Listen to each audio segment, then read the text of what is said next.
Students, we are on paragraph number 4 of the chapter Patriotism. First, let's discuss some difficult words found in this paragraph. The first word is spirit. Spirit means excited feelings for something.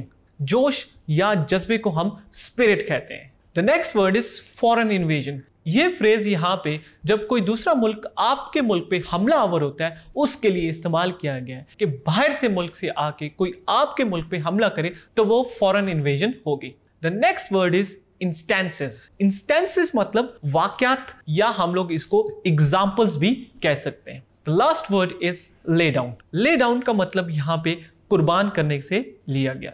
Students, paragraph number 4 redefines the quality of patriotism that these spirits make us alert day and night. We have to be aware of our enemies.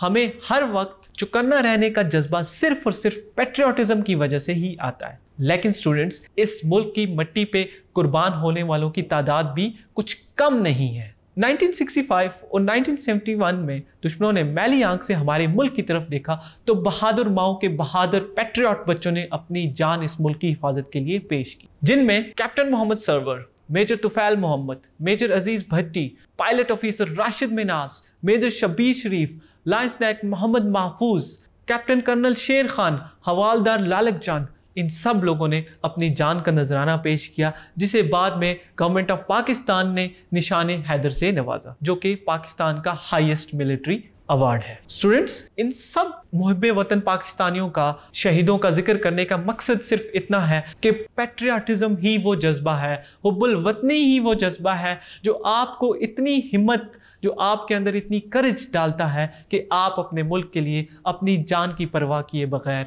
इस मुल्क की हिफाजत कर सकें और इस मुल्क के लिए हमेशा हमेशा आगे सीना तान के खड़े रहें. पाकिस्तान आसानियों से हासिल नहीं किया गया, इसके लिए बेमिसाल और लाजवाल कुर्बानियाँ दी गई. हमारे ही आबाओ अजदाद ने अपनी जानों की परवाह किए बगैर ही इस मुल्क को हासिल किया और आज हम इस मुल्क में एक आज़ाद फ़िज़ा में सांस ले रहे हैं, जो कि सिर्फ़ और सिर्फ उन आबाओ अजदाद और इन पैट्रियट लोगों की मरहूने मिन्नत है. I hope you understand this paragraph. Let's move to the last one.